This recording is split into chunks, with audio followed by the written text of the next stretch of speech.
Muito obrigada por terem aceito o nosso convite e eu ia começar pelo Dr. João Amaral Tomás, no sentido de perceber até que ponto é que a banca ainda tem um papel importante na distribuição de seguros e, sobretudo, como é que o Banco de Portugal atua quando existem sintomas de que, ou queixas em relação ao processo de venda de seguros na rede dos balcões da banca. Muito obrigado, bom dia a todos. Eu, quando fui convidado para este painel, fiquei muito surpreendido o que é que eu poderia dizer aqui. Inicialmente pensei que o convite que se destinava a falar sobre a fiscalidade e as alterações ao longo do tempo da fiscalidade do setor de seguros, mas depois fiquei a saber que, portanto, aquela conhecida instabilidade relativamente e a atuação, de certo modo, errática de se alterar todos os anos a legislação, ou quase todos os anos, relativamente aos seguros, cheguei à conclusão que não.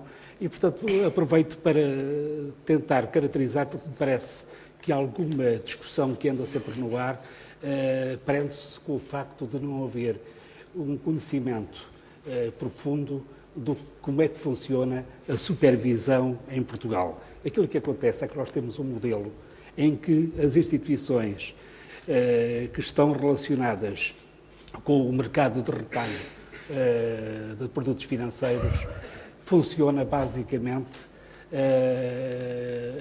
a 3 níveis, com 3 supervisores e reguladores que têm as suas competências específicas.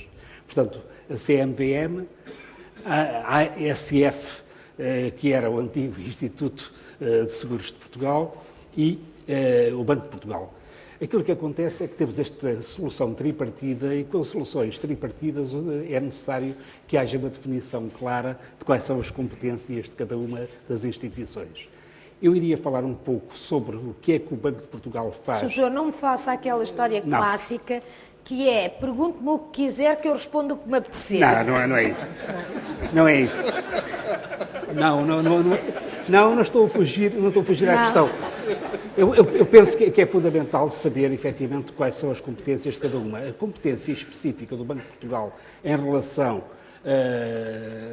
aos mercados financeiros de retalho é feita, essencialmente, em relação aos depósitos e em relação aos créditos.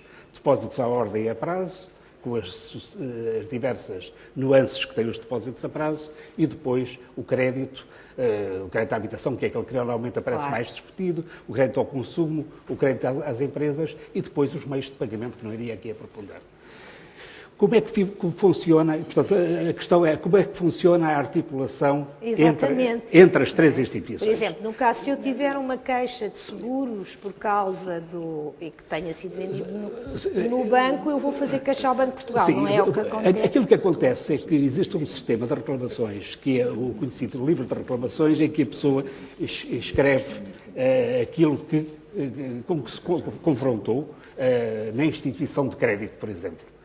Essa reclamação que foi apresentada ao balcão de um banco é encaminhada para o Banco de Portugal, se não for dirigido diretamente ao Instituto de Seguros. Existe uma articulação, de há uns anos a esta parte, que funciona do seguinte modo.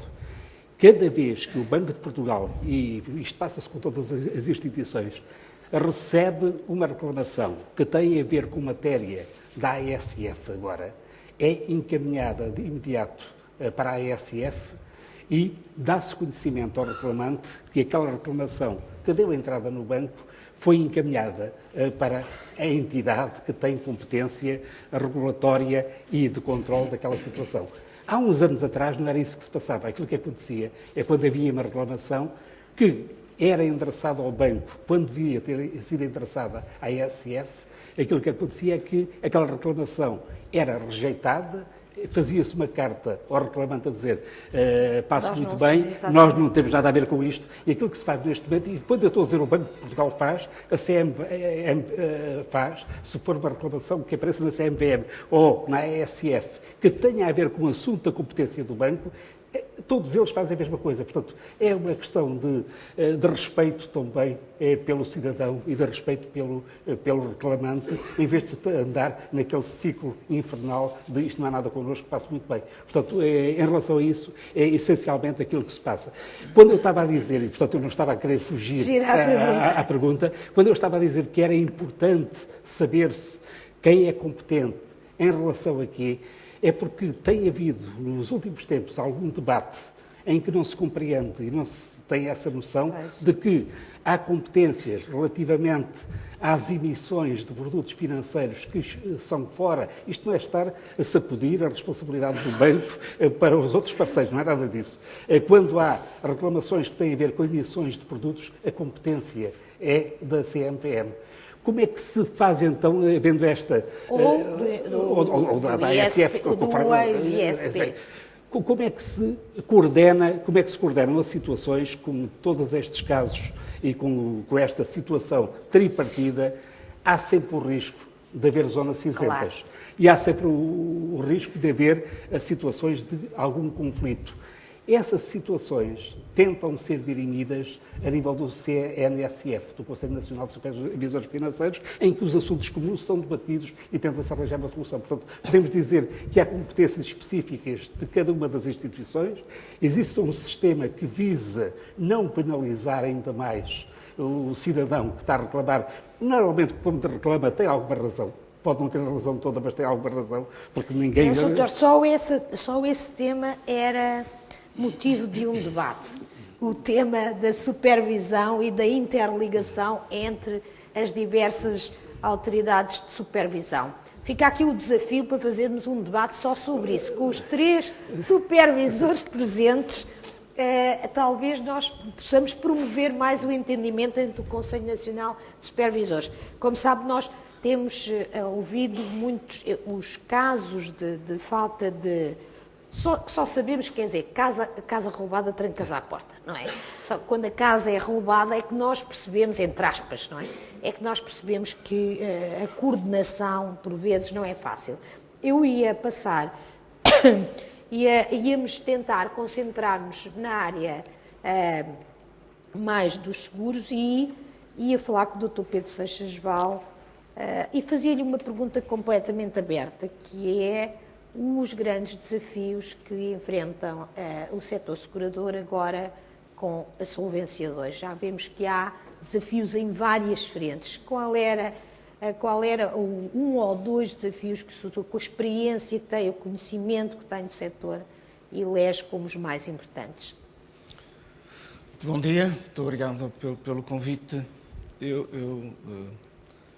Primeira observação, nós estamos numa área onde às vezes é difícil perceber os supervisores e portanto, porque deixamos de ter um e passamos a ter 3, o que às vezes não é fácil.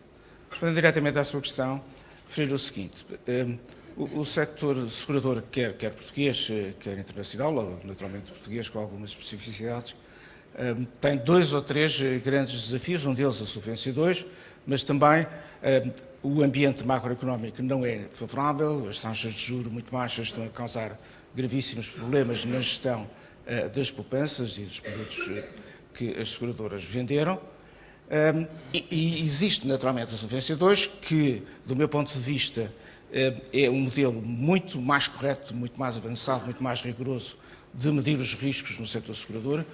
Eu costumava dizer, e isso sempre de uma forma muito aberta, a Solvência 1 não tinha já razão de existir, portanto já estava numa circunstância onde já não analisava de forma rigorosa os riscos dos seguradores e, portanto, o Solvência 1 vai trazer naturalmente grandes mudanças nos 3 pilares, seja nas definições de capital, seja nos modelos de governance, e o Sr. José Almassa já teve a oportunidade de referir alguns dos objetivos, e, em terceiro lugar, também os modelos de informação.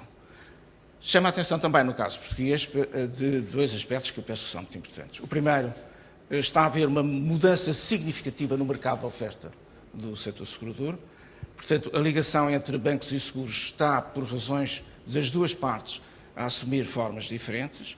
E, em segundo lugar, nós temos algumas situações específicas que temos que resolver de uma forma também melhor, tem a ver, sobretudo, com algumas áreas na área não vida, portanto, na sua rentabilidade.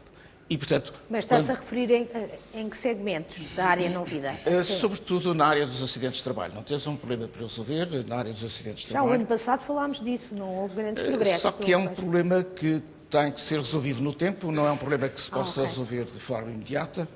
Tem causas, desde uma atuação, enfim, em termos das seguradoras de prémios demasiado baixos, tem também a ver com alterações de legislação muito significativas e tem a ver com problemas que nós próprios não podemos dominar, mas que têm influência nessa área, que é o problema da longevidade, o facto das pessoas estarem a viver mais e também os pensionistas, e em segundo lugar, pelas taxas de juros também baixas. Portanto, a conjugação destes três fatores é muito importante para termos um problema para resolver, que é um problema importante, porque, recordo, o sistema de acidentes de trabalho é um subsistema de segurança social, a ser gerido pelo setor segurador, o que implica especiais responsabilidades e que tem a ver também com a reputação do mesmo.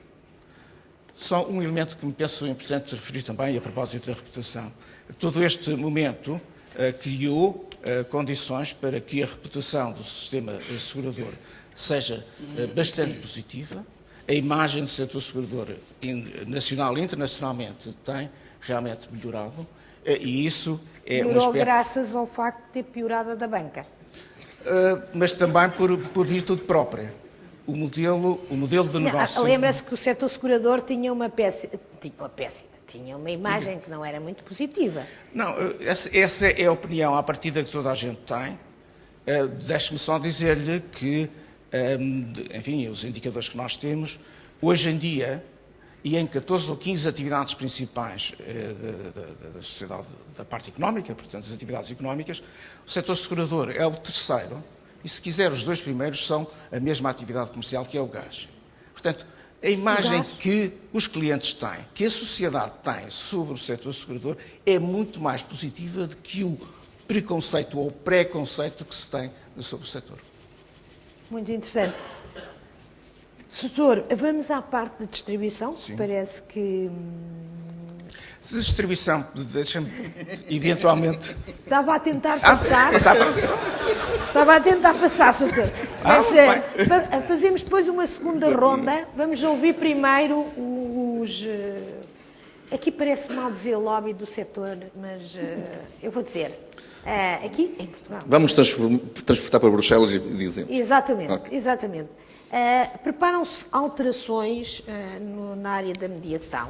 Eu tinha duas questões fundamentais. Uma, esta separação fruto da crise ou de outras circunstâncias entre a banca e os seguros, referida pelo Dr. Seixas Val, reforçou o vosso papel enquanto distribuidores ou tenderá a reforçar o vosso papel enquanto distribuidores de seguros, isto por um lado. E por outro lado, que mudanças é que espera com com as novas regras que se avizinham? Muito bem. Bom dia. Vou tentar ajudá-la no sentido de ser muito objetivo em várias áreas, porque já hoje ouvimos aqui coisas muito importantes.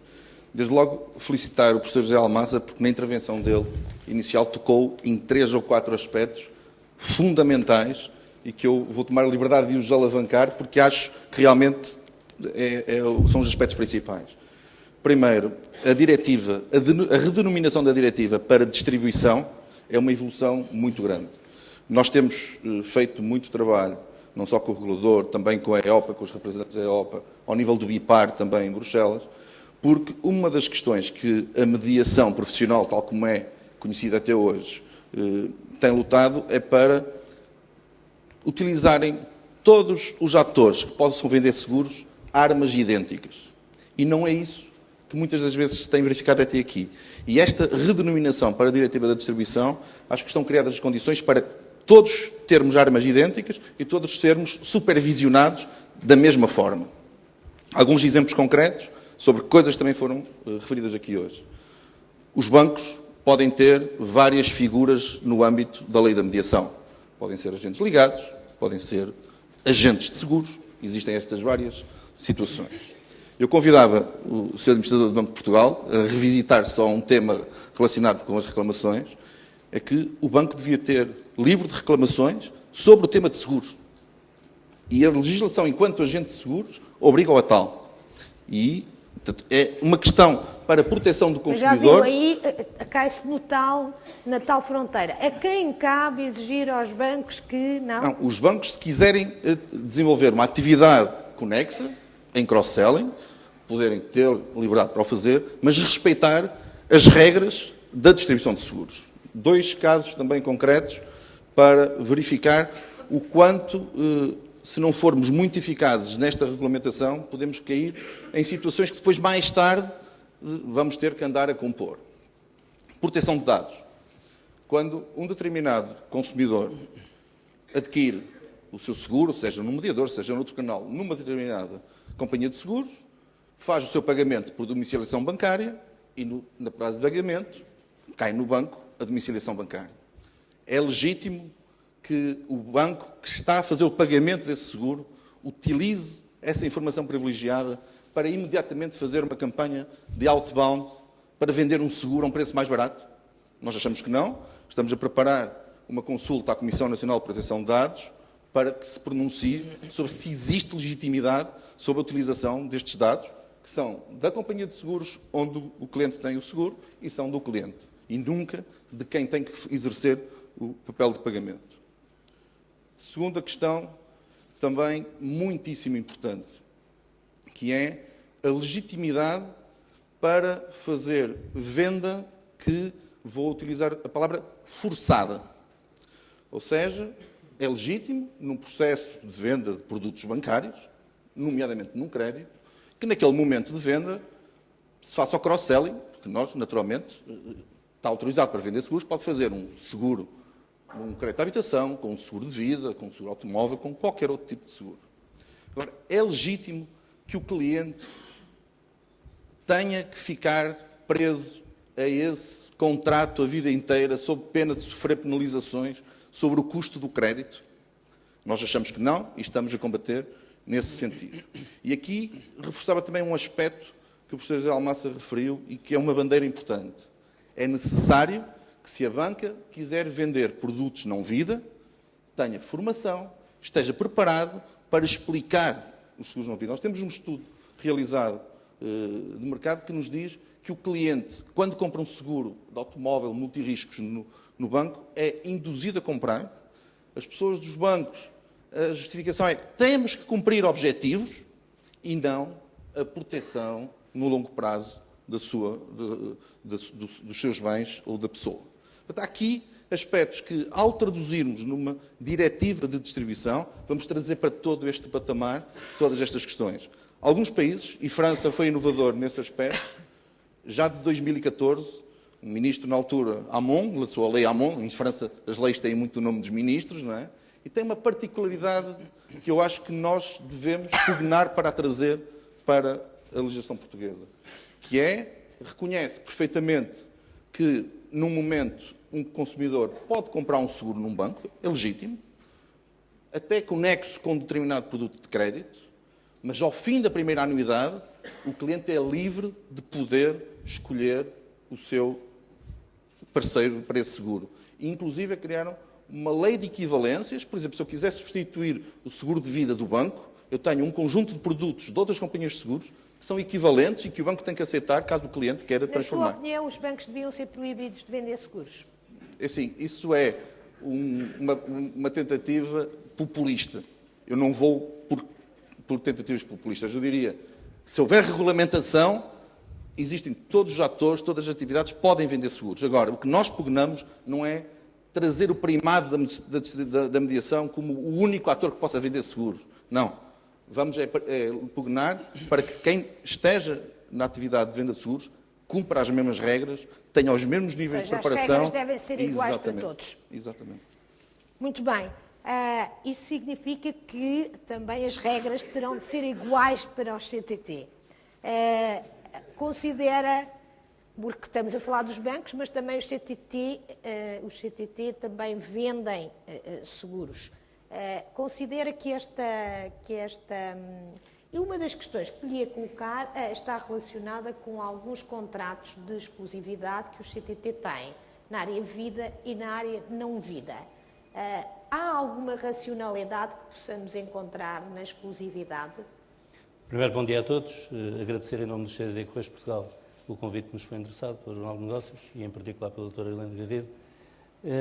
Enfim, quando temos um modelo, é um facto que nós temos um modelo de exclusividade com uma companhia seguradora para o ramo vida e saúde, e quando o modelo, é nosso entendimento, quando o modelo de distribuição está perfeitamente maduro, porque este acordo dura mais de 10 anos, e, portanto, que para as partes que estão envolvidas na negociação seja um dado importante este tema da exclusividade, para que dê conforto, de facto, quer à companhia e a nós próprios, naquilo que já é um modelo de distribuição perfeitamente maduro. Não é? Em termos dos consumidores, pois o que saberão é que, na extensa rede do CTT, o que conseguem, de facto, encontrar é uma marca de uma determinada companhia que está. Isto no ramo vida, como digo, e no ramo de saúde, porque nós temos também uma parceria com a Mafra para o ramo não vida. E, portanto, em termos de consumidores, o que saberão e que ficam perfeitamente identificados em termos de CTT são com estas marcas que nós comercializamos dentro das nossas lojas. É um modelo como outro qualquer que, de facto, respeita aquilo que é o nosso entendimento. Diga uma coisa, os CTT, pegando um pouco no que acabou de ser dito sobre a distribuição, os CTT consideram que têm vantagens em relação aos mediadores? Ou seja, que os mediadores têm de cumprir regras mais apertadas do que os CTT?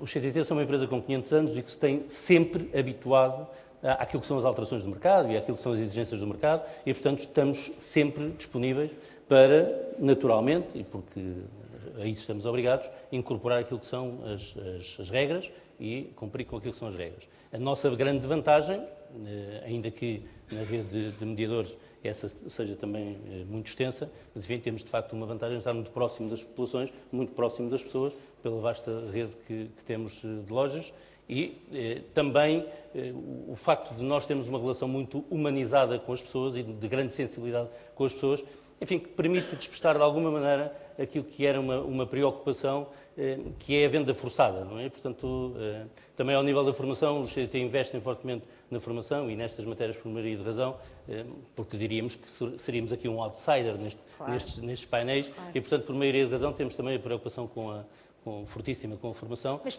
podem ter exatamente os mesmos problemas que são identificados para os bancos, não é? Por exemplo, um conflito de interesses, o que é que... Se há, sobretudo, os seguros de capitalização, que são os seguros mais de aforro, por vezes podem entrar em conflito com os certificados de aforro. Sim, poderiam.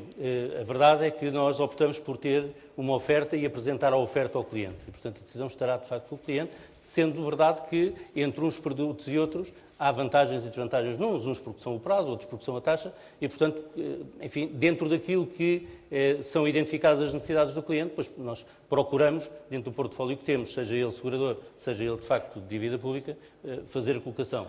Nos últimos tempos tem sido difícil e muito mais fácil fazer uma colocação de dívida pública, que é isso que os clientes têm. Tudo em janeiro, Em janeiro, fundamentalmente. Foi...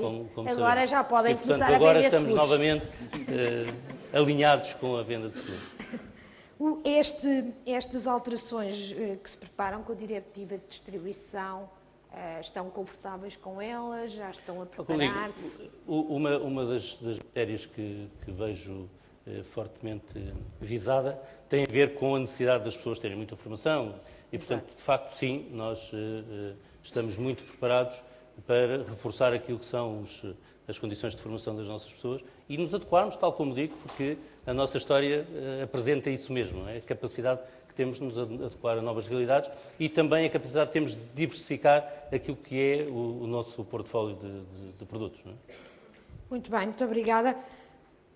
O Soutor já viu que o Soutor também anda no setor financeiro há muitos anos, as guerras mantêm-se, não é? As batalhas entre a banca e o setor segurador e a distribuição, não. Está melhor? Eu penso que não. Eu queria só aproveitar para clarificar dois pontos. Primeiro, o livro de reclamações. O livro de reclamações não é uma imposição do Banco de Portugal. O livro de reclamações foi criado pelo Governo há cerca de 7 ou 8 anos E aquilo que acontece é que, neste momento, existe um grupo de trabalho que está a estudar a desmaterialização, no âmbito do Ministério da Economia, a desmaterialização para acabar com o livro de reclamações e desmaterializar o livro. Portanto, as reclamações serem apresentadas imediatamente online. A questão que se tem levantado é, efetivamente, algum risco de interpretação que a passagem de um sistema manual, arcaico, burocrático, para um sistema desmaterializado, pode haver o risco de ser interpretado como estando a afastar as pessoas de literacia informática menor da apresentação da reclamação. Pode ser desmotivador. Portanto, esse é o aspecto, mas aquilo que está no ar é precisamente tentar avançar. Mas o aspecto que estava a ser focado, Luís, da necessidade em termos de desmaterialização, o problema não se punha de qual era o livro. Não. Em termos de desmaterialização, Claro. ele é submetido e, portanto, não teria qualquer problema em termos de que se o livro era da A, B ou C. Portanto, esse aspecto ficaria resolvido. Quanto à questão do acesso a dados ou da utilização de dados, essa é uma área da competência e da Comissão de Proteção de Dados e, portanto, que o Banco não tem qualquer tutela em relação a essa situação e, portanto, se a Comissão de Proteção de Dados disser que não é permitido o acesso ou a utilização dessa informação, efetivamente, o Banco de Portugal e as instituições irão acatar aquela decisão que for tomada pela Comissão de Proteção de Dados. De qualquer modo, aquilo que eu queria sublinhar é que, de há uns anos a esta parte, tem havido uma maior flexibilidade da Comissão de Proteção de Dados relativamente à partilha de informação. Ainda me lembro que há 10 anos, eu que tinha 2 departamentos, eu não podia partilhar a informação dos impostos com as alfândegas, apesar de ser secretário de Estado, com a tutela dos 2 departamentos. Portanto, não havia essa possibilidade de utilizar essa utilização. Mais tarde, houve um problema semelhante em relação à Segurança Social, que foi ultrapassado mais tarde. Portanto, aquilo que acontece é que tem havido uma evolução nos últimos tempos, num sentido diferente daquela rigidez inicial, e acho que, efetivamente, estou de acordo com a forma como a Comissão de Proteção de Dados tem analisado esta evolução, porque era fundamental que tivesse lugar. Portanto, acho que é neste domínio que a situação Pensa está que no caso dos seguros, que os dados, que é legítimo os bancos, legítimo é se calhar uma palavra excessiva, mas que os bancos não se estão a apropriar de um valor que pertence às seguradoras. Não sei, é uma questão mais complexa, só analisando em pormenor, portanto não posso estar aqui a tirar uma conclusão de uma situação que não estava à espera, mas de qualquer modo penso que ela é do foro da Comissão de Proteção de Dados. Pois, e só pode ser, não é? Não pode ser do supervisor. Não pode ser do supervisor. Soutor, pensa que os bancos estão a apropriar, Soutor também já assiste a estas guerras há décadas, não é? Assume formas diferentes, mas vai sendo sempre a guerra banca-seguros, a batalha entre a mediação e a venda de seguros aos balcões. Posso? Claro. Eu era só por causa desta apropriação de quem é que tem a competência para vender ou fazer isto ou fazer aquilo. É mais a apropriação de valor, é do valor que estamos a falar. Sim, mas eu tenho também agora a dúvida se efetivamente a venda de peças de cristal da Vista Alegre deve ser feita nos CTTs, nos bancos ou nas seguradoras, que as seguradoras penso que ainda não chegaram a este ponto. Ainda não tiveram de chegar a esse ponto. Eu também ainda não, mas posso ver o modelo de negócio. Sim, aqui estamos a falar sobretudo da apropriação de valor, não é? Nós sabemos que acaba por se apropriar do valor quem tem mais poder. Nós vemos isso com a Apple. Soutor, estávamos exatamente... Pensa que a apropriação de valor... que está a fazer uma apropriação de valor que não lhe pertence? Nos termos em que o Luís Cervantes teve a oportunidade de referir, parece-me completamente abusiva a atuação da banca. E, portanto, não partilho absolutamente nada dessa possibilidade de utilização de dados de outras entidades. Já agora, também, uma pequena pergunta para todos nós. Quem é que supervisiona os certificados da FUR e os certificados de reforma? E agora passo à distribuição dos seguros. Dizer o seguinte, a distribuição no setor segurador é hoje um elemento muito importante. Nós hoje temos um número muito elevado de canais de distribuição, seja a banca, sejam os mediadores, mas também os CTTs, e temos aqui outro exemplo. Temos também a distribuição via telefone, via internet, enfim, e podemos pensar noutras situações. Deixem-me só dar-vos 2 ou 3 dados que penso que são importantes para referir a situação da distribuição. E vou, sobretudo, se me permitem, e sem estar de maneira nenhuma a minimizar a atuação dos CTTs, que penso que é muito importante, pôr em comparação a banca e os mediadores.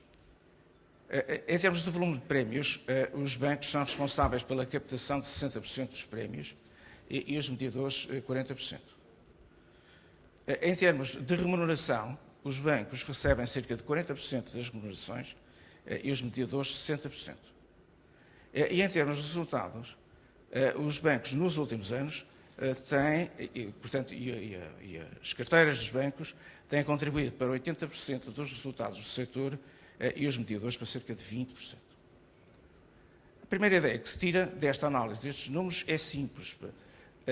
Da mesma maneira que os bancos reconhecem que a distribuição de seguros é uma atividade que devem manter porque lhes permite um rendimento muito elevado e também o facto de terem sido acionistas também permitia um outro rendimento em termos de dividendos, dado que o setor segurador normalmente tem distribuído dividendos, também por parte do setor segurador, a venda através da banca tem sido a mais rentável nos últimos anos. Portanto, há aqui um equilíbrio e foi o desenvolvimento muito longo que foi feito neste domínio, foi positivo quer para a banca, quer para os seguradores. E nós sabemos que a rentabilidade do setor segurador é fundamental para cumprir todas as regras que estão previstas, sobretudo de solvência. A segunda ideia que gostava de transmitir é a seguinte. Hoje, seja qual for o modelo de distribuição, o principal elemento que contribui para a rentabilidade das carteiras de seguros tem a ver com a fidelização dos clientes.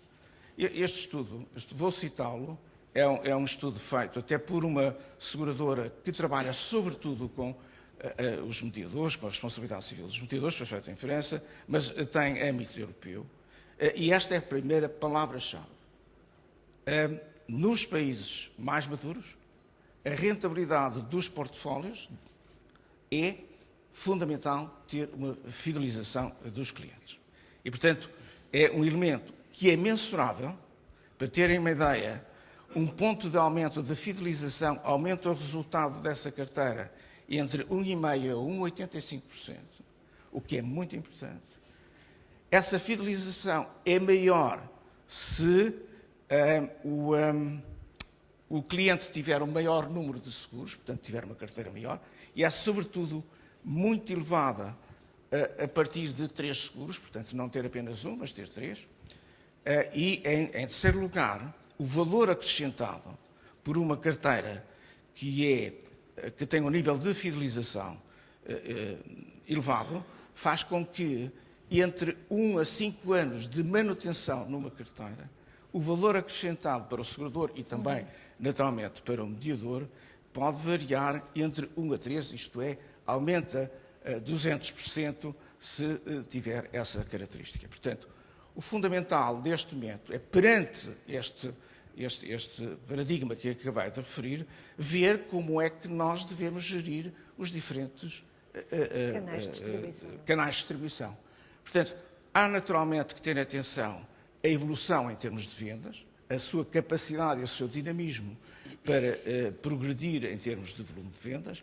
Há necessidade de verificar qual é o contributo que cada um dos canais de distribuição dá para os resultados das companhias e, nessas circunstâncias, fazer o melhor mix possível. E qual é, na sua opinião, o melhor mix? É o que já existe atualmente ou devia-se tender para reforçar alguns pilares da distribuição?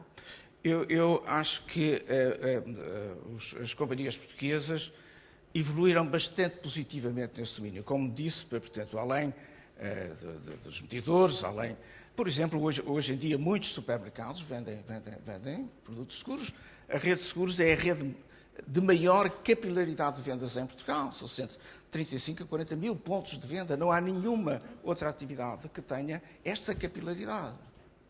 São, naturalmente, por exemplo, eu acho positivo que as seguradoras estejam a reduzir, em muitos casos, a sua própria rede. Portanto, porque tem custos. Já agora, a propósito também, dizer-vos uma coisa. Sobretudo na área de não-vida, que eu referi que há dificuldades de rentabilidade. As seguradoras portuguesas têm que fazer um esforço enorme no sentido de reduzir os seus custos e, portanto, aumentar a sua eficiência. Sobretudo na área de não-vida, sobretudo em algumas áreas. Imaginem que os custos de gestão do sistema todo segurador são 30%. A distribuição está a custar 20%. A gestão administrativa interna está a custar cerca de 10%. Portanto, nós temos que pensar e repensar se estes custos se devem manter. Mas Porque tem benchmark internacional? nós temos, comparam mal ou comparam bem? Nós temos uma comparação na área de não-vida que não é tão eficiente como os mercados internacionais, porque depois há aqui problemas de dimensão também que são muito importantes. Claro.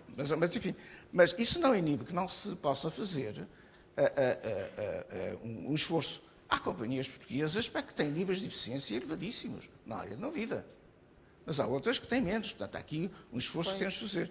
Mas nós temos que repensar na estratégia de como é que fazemos esta alocação de recursos à área da distribuição e à área administrativa interna. As companhias fizeram um esforço enorme. Não se tem a imagem que se tem, não se tem a reputação que tem, sem que tenha sido um trabalho de base, um trabalho interno. Portanto, hoje em dia, os canais principais estão a continuar a ser a banca e os mediadores. Nós temos, nos termos em que acabo de dizer, de procurar com esses canais encontrar soluções que permitam, primeiro, fazer com que os próprios canais evoluam, em segundo lugar, que possa haver um equilíbrio também nas situações. Luís, pensa que há espaço para os mediadores reforçarem a sua cota de mercado, levando em consideração os números dados aqui pelo Dr. Pedro Seixas Val? Aparentemente, a banca ainda tem a maior cota de mercado. Não é? Muito bem. Eu não sei se o ainda se adequa aqui. Se calhar não se adequa. É para ter toda a vida. Deixe-me dizer o seguinte, naquilo que são os princípios que estão a afirmar a nova diretiva da distribuição, eu utilizaria o ainda, porque ela procura combater muito o conflito de interesses, procura combater bastante a proteção do consumidor. Então, se formos mergulhar no conflito de interesses e na proteção do consumidor, os números, o peso da banca na distribuição em Portugal está ultra condicionada pelos seguros de capitalização. Ou seja, o peso dos seguros de capitalização no total de prémios colocados na banca, através das companhias de seguros vida, muitas delas proprietárias do próprio conglomerado, tem um peso muito grande. São quase 6 mil milhões de euros de seguros de capitalização. Portanto, só aí, quase os 60% referidos por Dr. Seixas Val estão quase consumidos nesta componente. E esta componente não são mais do que derivados de produtos de aforro. Portanto, tem as suas vantagens fiscais, mas não é aquele produto de aforro tradicional da indústria seguradora de longo prazo, de preparação de reforma. São muitas das vezes otimizações dentro dos departamentos financeiros dos bancos. Portanto, com a MiFID, que é a diretiva dos produtos financeiros, e com a nova diretiva, acho que vai haver mais transparência, mais clarificação e, eventualmente, menos apetência para introduzir seguros de capitalização que são derivados de produtos de poupança, quase de depósitos a prazo. Também num momento em que a banca precisa de consolidar a sua estrutura de balanço, portanto, precisa ter uma componente melhor de depósito a prazo, para ter melhores rastros de transformação. Portanto, nessa componente, o peso dos seguros de capitalização, suponho, tenderão antecipa que o peso da baixar. banca vai diminuir. Exatamente. Na distribuição. A questão dos outros seguros, seguros de poupança, seguros não vida, a questão será muito dependente do nível de preparação. Ou seja, a questão é o nível de profissionalismo tem que aumentar, o nível de preparação tem que aumentar para que a proteção do consumidor esteja garantida. E é isto que nós, naturalmente, pugnamos. Também dentro da mediação, estamos num trabalho de tentativa de redução do número de operadores. Ou seja, nós não acreditamos que existam 22 mil operadores que estão autorizados a vender seguros devidamente preparados. Por exemplo, há um tema que nós temos lançado para debate, que é ver se o conseguimos introduzir na nova lei da mediação. Poderá ter nuances de questão legal, enquadramento, mas temos que o pugnar, que é um patamar mínimo de remuneração para poder ser mediador de seguros. Ou seja, nós não acreditamos Corresponde à realidade que vai ser possível saber qual Nós é vamos a pugnar por moderação tal. dos mediadores. Nós vamos pugnar por tal. Em 2006 houve Não algumas percebi, interpretações vai pugnar para que seja... para que haja um patamar mínimo de remuneração para aceder à figura de mediador. E que sejam divulgados os valores da remuneração dos mediadores. Não, eles são divulgados, o regulador conhece. O regulador tem conhecimento de toda a remuneração. Sim, mas eu não estou a falar dos reguladores, Não. é o povo. Não, o que eu estou a dizer é ao contrário. Quer dizer assim... Eu sou o povo. Certo, mas em 2006... Ou quero ser. Sim, em 2006 houve questões tidas como constitucionais de fixar patamares mínimos de acesso à profissão porque se achar que deve ser livre o acesso. A minha pergunta é ao contrário. Será que um mediador que não ofere no seu remuneração anual 12 salários mínimos mensais, como patamar por hipótese, se consegue preparar para estar formado, para poder ter face aos novos desafios e poder prestar um serviço de qualidade ao consumidor? Nós achamos que não. Então, se achamos que não, temos que pugnar porque isto possa ser de outra forma. Não estamos a dizer que expulsamos as pessoas da atividade. Doutor, está-me a cheirar que quer fechar, abrir barreiras, Não. criar barreiras à Não, entrada não. à profissão. Não. Queremos criar... Isso, no tipo da Troika, Troika já se foi embora, mas isso... Desculpe, queremos criar tentaram um acabar processo... com isso das ordens. Um processo evolutivo. Ou seja, alguém que quer entrar na atividade, existe a figura do PDIAM, pessoa diretamente envolvida na atividade seguradora. Está formado, só que para começar a sua atividade, que não tem experiência, não tem carteira, tem que se associar a alguém maior. E quando atingir determinada dimensão, pode voar sozinho. Porque, vamos pôr ao contrário, toda esta regulação pretende fazer a defesa do consumidor. Claro. E nós temos que ter atores preparados. Os portugueses, se calhar é diferente de saberem que existem 6 mil mediadores no mercado devidamente preparados, ou seja, 6 mil mediadores é suficientemente concorrencial, do que terem 22 mil, e nós sabemos hoje que muitos deles ainda vêm dos resquícios do familiar que também tem uma carteira de Está à seguros. espera que essa legislação venha a ser aprovada? Nós somos um ator ativo na discussão e vamos pugnar para que tal, conjuntamente com a Associação Portuguesa de Seguradores, conjuntamente com o regulador, com a Assembleia da República, porque achamos que são passos muito importantes. Há aí uma fronteira complicada, não é? Tem que se lutar por ela. Que é a fronteira de estarem na prática a criar barreiras à entrada e a não criar um ambiente concorrencial, não é?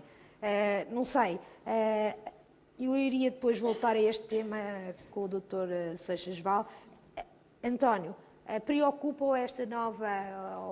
o CTT esta nova diretiva da distribuição? É como digo, temos que analisar, temos que ver que evolução vai trazer ao setor para nos podermos enquadrar.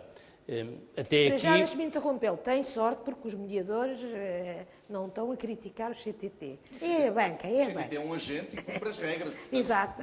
Não há concorrência desleal. Exato. Diria eu, porque estou aqui numa posição mais confortável, Exato, provavelmente pois para o está. ano, se cá estiver, já estou mais desconfortável, porque nós caminhamos numa tendência natural daquilo que é a nossa atividade e, como é público, no final do ano teremos banco e, portanto, nesse aspecto estaremos então em posição mais No desconfortável. fim do ano estarão bem. Estaremos aqui mais Bem, para já desconfortáveis, sabemos que vão provavelmente. precisar de ações de formação, não é? Bom, isso é Há aqui um uma lado área de crítico. negócio, não sei se a Associação de Mediadores faz formação, mas há Sim, aqui uma área certamente. de negócio para a Associação de Mediadores que é E, portanto, estaremos importante. articulados naquilo que são matérias de formação. Mas, portanto, vamos ter que perceber este tipo de evolução. Nós achamos que existe também uma oportunidade clara para o CTT nisto e, tal como dizia muito bem, estas matérias de racionalização daquilo que são as redes de oferta próprias dão uma oportunidade, quer aos mediadores, quer aos outros players que estão de facto no mercado e, portanto, existe esta oportunidade. Bom, vamos ter que perceber, em termos de diretiva, como é que ela evolui durante este ano e depois, percebendo-se que em início de 2016 ela, em princípio, está para ser aplicada e, portanto, temos que depois, então, dentro desse enquadramento, rever o nosso posicionamento. Já é bom estarmos a falar da diretiva antes dela ser transposta, porque na maioria dos... inclusive, ainda não está aprovada. Sim, na maioria dos casos, depois levamos com a diretiva tal e qual e não percebemos porque é que temos de porque é que não podemos usar galheteiro, Eu diria que até os quando todos podem. Os atores que estão aqui, a PS, o próprio regulador, está a trabalhar há muitos meses sobre este tema nos vários fóruns. Pois, para adaptar a diretiva, a legislação às características do mercado português. Soutor, o que é que nós estávamos a falar? Agora perdi-me um bocado, mas havia um aspecto importante da questão da mediação que estava relacionada, quero-me recordar, que eu achei bastante interessante. Do número de profissionais. Exatamente, as barreiras à entrada. Acha que corremos o risco da associação conseguir impor barreiras à entrada? É que isso para as seguradoras também não é muito bom. Era ótimo. Diminuía os custos de distribuição. Não. Era ótimo. Olha, imagino que só havia, que era o seu sonho, também seria o meu se fosse mediadora, só havia um mediador de seguros e várias seguradoras. Não, 6 mil, isso era maravilhoso. 6 mil não é suficientemente competitivo. Estou a exagerar, claro, E repare, estou a exagerar. é que 6 mil tem um custo interno de gestão nas seguradoras. 22 mil tem um custo completamente distinto. E a racionalização da indústria nos seus custos fixos também tem muito a ver com esta questão. Vamos ver o que é que diz o Dr. Seixas Val. Eu acho que a legislação que existia há muitos anos sobre a possibilidade de se exercer a profissão de mediador foi muito liberal. E, portanto, chegou-se a estes números e acho que se houver possibilidade, do ponto de vista legal, com muitas dúvidas, temos falado os dois sobre isso, eu acho que, acima de tudo, nós deveríamos ter mediadores que fossem profissionais. E eles existem. Os outros, naturalmente, não serão tão capazes. Há um esforço que foi feito, nós na Associação, e a propósito também lhe respondo, nós temos ações de formação especialmente vocacionados para os mediadores. Reparem, hoje em dia a legislação é muito mais exigente. Por exemplo, na área bancária obriga que todas as pessoas que trabalham com seguros tenham formação específica também. E, portanto, nós estamos abertos. Gostaríamos de ter muito menos, sem dúvida. Também gostariam. E também, porque acho que, a certa altura, o valor acrescentado não é o mesmo. O valor acrescentado de um profissional não é o mesmo de um valor acrescentado por um não profissional. E, portanto, nesse aspecto, tenho completo acordo com o Luís Cervantes. Temos os dois a dúvida se é possível legalmente, pelas razões que teve a oportunidade de referir, haver limites muito elevados. Eventualmente, podem-se criar condições de exigência mais elevada. Agora, da nossa parte, repare, nós sempre defendemos a diversidade dos canais. E, portanto, manteremos essa situação. Aliás, penso que nós, se olharmos para a frente, vamos ter, com certeza, outros canais de distribuição. Está a ver quais? Um muito simples, para que vai entrar por todos os lados, é o Google. É? O Google. Ai, não falo do Google. Nós até ficamos nos mídias, ficamos Mas nós devemos estar atentos ao que se vai passar nesse domínio. Mas o que é que se poderá passar? Passarem a vender seguros? Através dos anúncios que fazem? Das maneiras que acharem conveniente. Agora, nós não devemos deixar de ter atenção quem é que tem informação sobre as pessoas. Não é por qualquer razão que nós, seguradores, pensamos os distribuir através da banca. A banca tem uma excelente informação sobre as pessoas. Mas agora querem CTTs. limitar. Ou os CTTs, perdão. Mas agora querem limitar o acesso à informação da banca. Não, repare, eu não tenho... Penso que de uma maneira indireta, se quiserem, diretamente, os acordos entre as bancas e as seguradoras não há nenhuma guerra, Helena. Hoje em dia, a ligação entre a banca e a seguros, nas formas que tem tido, tem sido positivo para a banca tem tido um elevadíssimo valor de remuneração como distribuidor e como acionista, e o setor segurador tem visto aumentar o seu volume de negócios e a possibilidade de entrada em áreas muito importantes, desculpe lá, Luís Cervantes, mas nós queremos ser também gestores de poupanças. E o melhor circuito de distribuição foi a banca. Não foi a banca que veio falar connosco para gerir, para distribuir produtos de poupança, fomos nós que fomos falar com a banca para os fazerem. E, portanto, nós temos aqui interesses Uma importante aliança. entre as duas partes. Pois, porque A remuneração que nós pagamos à banca também, eu tive a oportunidade de os dizer, e não foi por qualquer razão que eu disse, que nós temos resultados. Portanto, há um vão interesse buscar mútuo. resultados. Como há um interesse mútuo entre nós e a mediação. E eu referi aquilo que me parece ser o elemento principal, que pode ser útil para ambas as partes, que é, muito simples, a fidelização do cliente.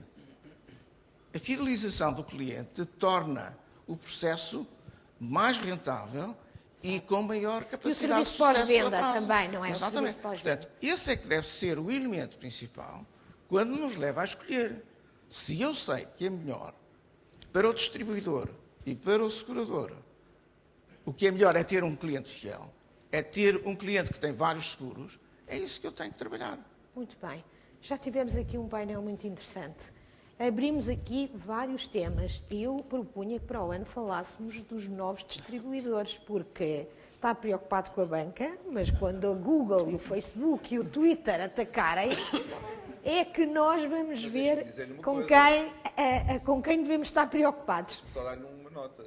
Fala-se muito da digitalização da internet. Naturalmente que a mediação se está a preparar para isso. Claro. A mediação está a fazer distribuição também pela internet. Pode perguntar aos mídia, que eles já experimentaram esse choque E as com a agências de realidade. viagens, e as agências de viagens que são E as um caso agências de paradigmático. viagem, exatamente. A resposta de algumas agências de viagens. Já temos aqui um tema muito interessante para o ano. Muito obrigada. Eu quero só, se me permitem, fazer um pequeno resumo, o resumo possível deste painel tão rico que nos abriu aqui várias frentes de reflexão. Primeiro, as grandes alterações que se preparam na área da distribuição, com maiores exigências de formação, de profissionalização, para tentar valorizar e retirar mais valor ainda para o setor. Aumentar ainda mais a produção, não no sentido do lucro, mas de criação de valor, uma vez que é possível potenciar o valor através da fidelização, e essa fidelização poderá ser mais fácil com a profissionalização de quem vende seguros. Ainda em relação à distribuição, há aqui alguns aspectos que os mediadores gostariam de ver protegidos e que tocam aqui algumas fronteiras que podem vir a ser controversas relacionadas com essa profissionalização, para que ela não se transforme numa espécie de barreira à entrada. O equilíbrio entre os dois aspectos é muito importante. A questão da proteção de dados, que é uma questão muito complexa, não envolve só a banca, mas também envolve as novas redes sociais e as novas realidades e, basicamente, a relação com a banca, que continua a ter pequenos toques de tensão tradicionais, mas penso os resultados são muito bons, mas não consegue, são um casal, eu diria que são um casal daqueles que se dá muito bem, mas que de vez em quando amua, não consegue viver sem o outro, mas gostam muito de dizer mal um do outro. Há muitos anos que isto é assim, penso que vai continuar a ser assim. Eu pensava que havia aqui algumas coisas que eu não vou dizer há quantos anos ando nisto, porque senão ainda dizem que não é currículo, é cadastro. Mas há pouco a falar com o Dr. Seixas Val, que eu conheço há muitos anos, falava de alguns temas. Eu tive um prémio de jovem jornalista, que descobri agora que foi quem passou o cheque, foi o Dr. Seixas Val, com um trabalho sobre seguros para as empresas, os melhores seguros para as empresas. Depois deixei um pouco o tema e verificar aqui muitos temas que ainda continuam a ser atuais, como esta. Eu prometi que não ia falar do passado, não foi? Muito obrigada pela vossa participação, foi um painel muito interessante.